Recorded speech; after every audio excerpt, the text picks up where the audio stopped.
Alright, so today I'm going to be doing a video about my iPhone 5S, and I got this phone when they first came out, which was 2013, so phone's around 6 years old now, and do I have any plans of replacing this phone? Honestly, no, because every time something breaks on it, I just replace it, and these phones are actually pretty simple to work on, so don't be too intimidated by this.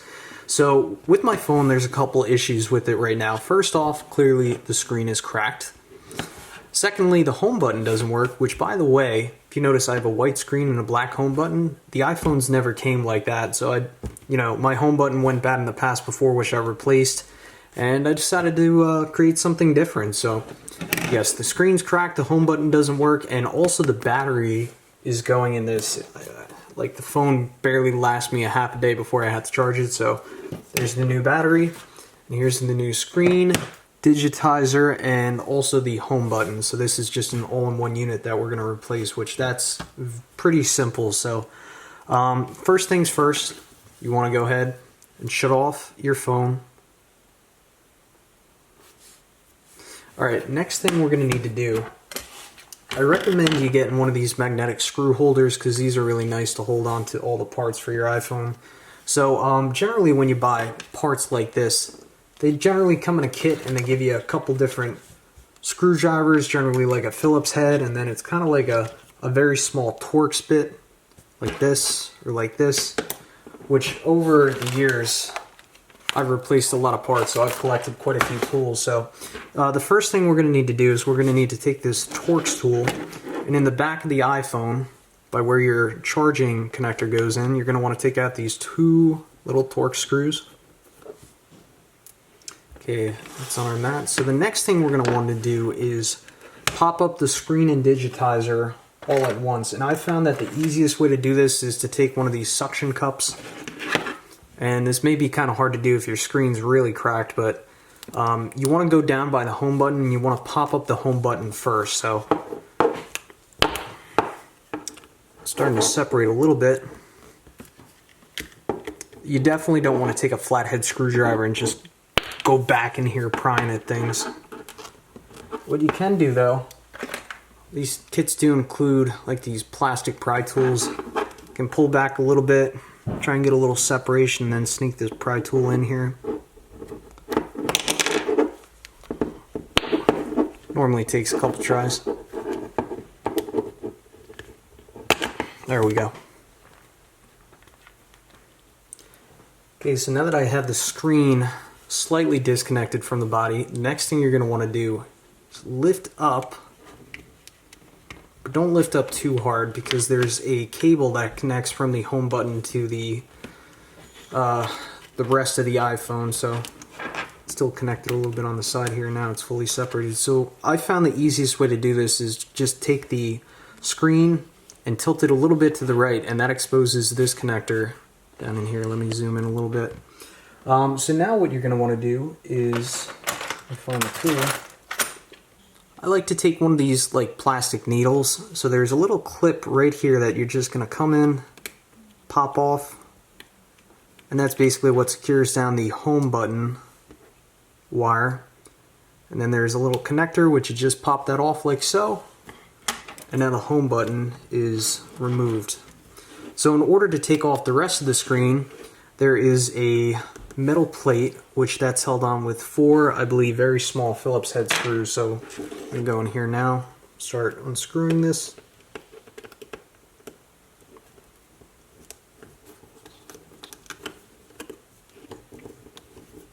So actually, the proper way to go about doing this, before we take off this front screen, we really should disconnect the battery. So we'll go ahead and do that now, which we're going to replace this anyway. So the battery is going to be connected underneath this metal plate. So again, it's just 2 little Phillips head screws that you want to take off. Take my plastic pry tool. Just didn't even really have to pry that off.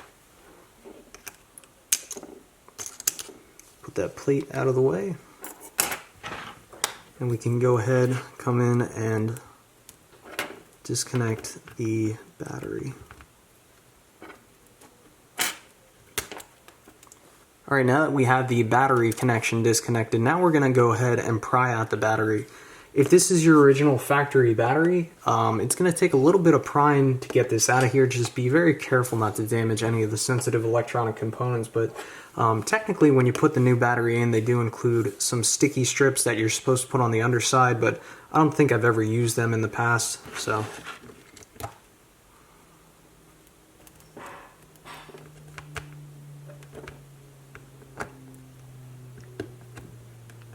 Starting to go.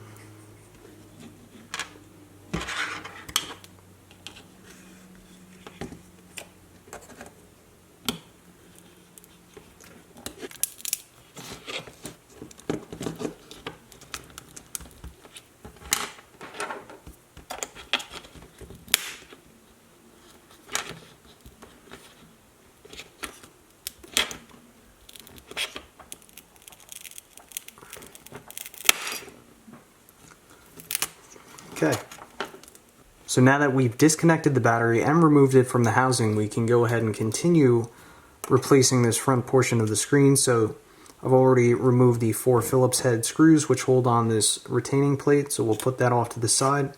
Next thing you're going to want to do is get your plastic pointer tool, and there's 3 connections in here that you're going to want to pop off. You're going to want to pop off that one. There's the second one, then the third one right here. Then the screen should just lift away from the body. Now we are ready to start reassembling our phone. So we removed 3 connectors, so we got to snap 3 of them back on there, and sometimes it does take a couple tries to get these on there just right. Personally, I like to use a finger because I can kind of feel what's going on in there. Generally the new connectors are a little tricky to snap in there sometimes. Okay, so it took a couple tries, but I finally got these 3 connectors attached to the body. So now what we're going to do is we're going to take our metal retention plate. We are going to put it back in. Hopefully. Now it's gotten stuck to the sticky pad from the battery.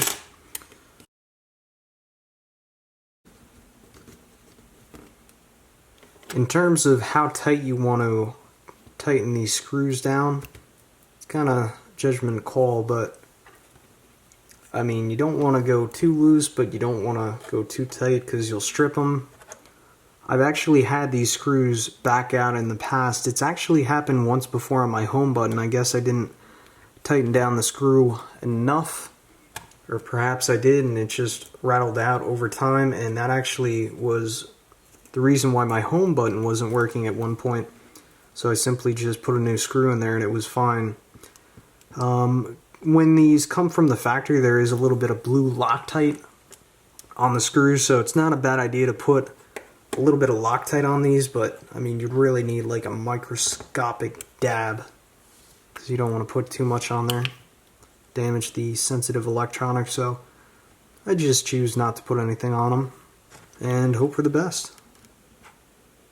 Okay, so now we can go ahead and begin installing the new battery, which the new battery does, I've mentioned this a couple times now, they include these adhesive strips, but I've replaced this battery. This will have been third battery that I've put in this phone, and this is actually the original piece of sticky tape that came with the iPhone, and you guys can judge from the struggle I had with removing the replacement battery, one of the replacement batteries, that once the iPhone heats up on a warm day, this will stick quite well to the new battery. So a little bit of plastic wrap on here looks like, so let me just remove that.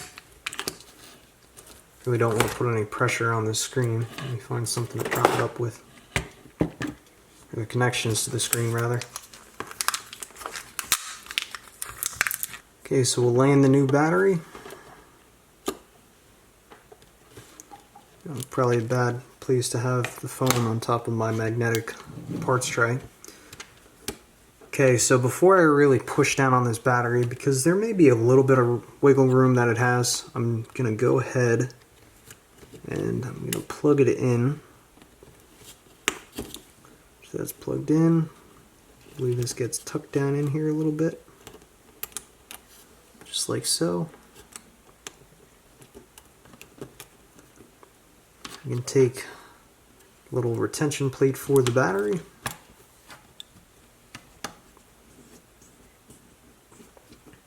Okay, now I'm just going to press down on the battery a little bit. And in my opinion, I mean, these phones are made specific tolerances, so I mean, even if you don't have any sticky tape on the back of this, it's not like this battery's going to rattle around and go anywhere. Just my thoughts. So now I'm going to put the phone slightly down to the right, and we're going to get ready to reconnect the home button. Now, quick note, on the iPhone 5S, they did come with the fingerprint reader home button. And generally, when you buy these new screens and digitizers, including the home button, they don't have the fingerprint reader. I'm pretty sure you have to go directly to Apple in order to get the fingerprint reader home button reinstalled in your phone. But just be mindful that when you put a new screen on it and you do it yourself, I'm pretty sure Apple won't work on the phone, so probably should have mentioned that earlier on in the video. But I've had this phone for so long and just worked on it so many times, I'm not concerned at all. The phone doesn't owe me a dime. So I just got that home button connector plugged back into the phone, and just note that these connectors can be very fussy when they're new, so just have some patience. A little bit of patience definitely goes a long way with these phones, especially if you have shaky hands. So finally, after you get that home button connector plugged in there, there's just this retaining clip that's just locked in. And now we are ready to install the new screen back into the housing. Okay, so this is take two of me trying to put this screen on here properly, and I actually just figured out a better, more proper way to do this. So again, you want to start at the top of the phone, push it in, but then come back a little bit, and then it'll lock in. And now I'm going to keep a little bit of upward pressure, and then again just work down the sides of the phone. And now, if you look at it from all directions, the screen is raised above the housing, the same all the way around the phone.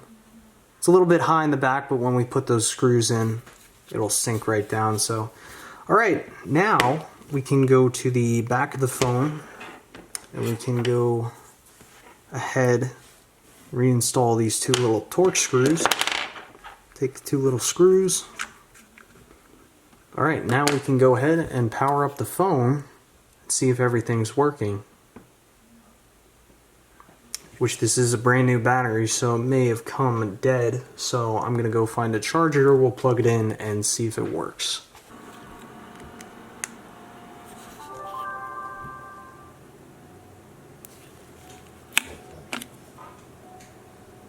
Alright, so after charging for a couple minutes, everything is functioning as it should. I have the home button working again, and the screen just works fine.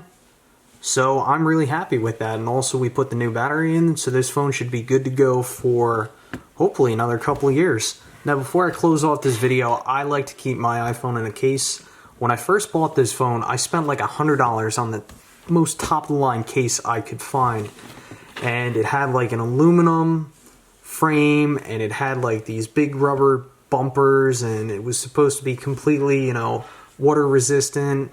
And it had a big Gorilla Glass section up front, which is scratch resistant. But what ended up happening was that Gorilla Glass made contact with the screen, and I guess for whatever reason, my phone ended up cracking. And I think it was because of that Gorilla Glass. So, not a huge fan of expensive cases anymore. These are the cases that I like. They're made by iBlason, I-B-L-A-S-O-N. And I've had really good luck with these cases. I've never had a phone crack while in this case. The reason that screen cracked was due to my own fault. But yeah, these cases are good. I forget, they're about 18 bucks. They're not completely waterproof.